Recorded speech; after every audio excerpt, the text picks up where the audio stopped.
One thing I always hated about having a carbon hood or a fiberglass hood is typically you lose the hood struts. These cars from the factory came with hood struts that support the hood when it's open, probably because they might have the hood open a lot. But it's really nice because when you don't have a support arm or a hood prop or anything in the way, it just is a lot nicer not to have to bump into that, and you don't have to go digging around for one if you have one that's not attached to the car every single time you pull over or want to look at the under the hood.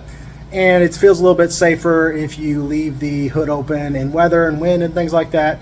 I don't feel so bad about if my prop's going to blow away. And I know some people have created props that attach to the car fixedly, and that's great too. But this is just something we want to do to bring the car a little bit back or to nicer. That's kind of been the theme this year. We want to go faster, but we want the car to be nicer and more comfortable to live with and to drive.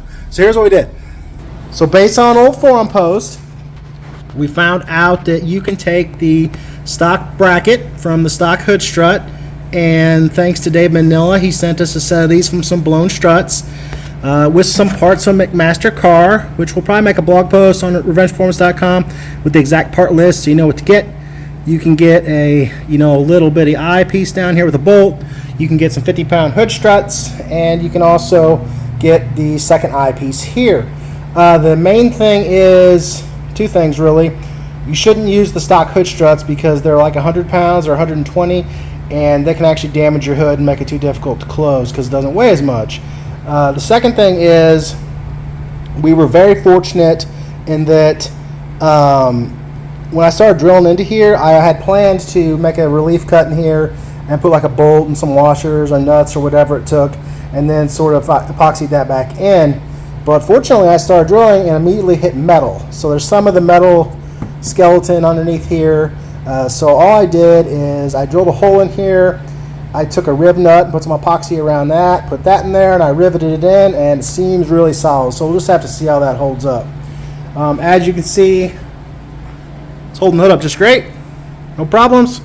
You can start to close it, and it will actually just lift itself back up. We'll have to see how that does in the winter and see you might have to experiment with how strong a hood strut you need. But for right now, that's really nice. You can tell we don't have to shove it down forcibly. Let's see if it'll close. Have the battery on the juice right now because I keep leaving the doors open while I'm working on the seats. But let's see how this closes. Basically, pretty good. This is sticking up a little bit, which it did before, but we'll have to see if some adjustment is needed because of the extra pressure kind of there. But I don't really see it deflecting the hood or anything. And I never really had this adjusted perfectly, and you can tell the paint doesn't really match either. It just came off another plain white car. But there you go. When you start building a car, you don't have to make as many sacrifices as you might think if you just use a little ingenuity and take a little extra time. Let us know at revengeperformance.com if we can help you with projects like this or anything else here. Revenge your ride. Revenge Performance is the place to get the parts and the advice to help right the wrongs on your vehicle. We partner with the industry leaders in parts distribution and warehousing to get you the best possible prices, the widest selection of parts, and the fastest shipping. With our real-time inventory on our website, if we say we have it in stock, it's ready to ship, from us or from our many national distribution partners.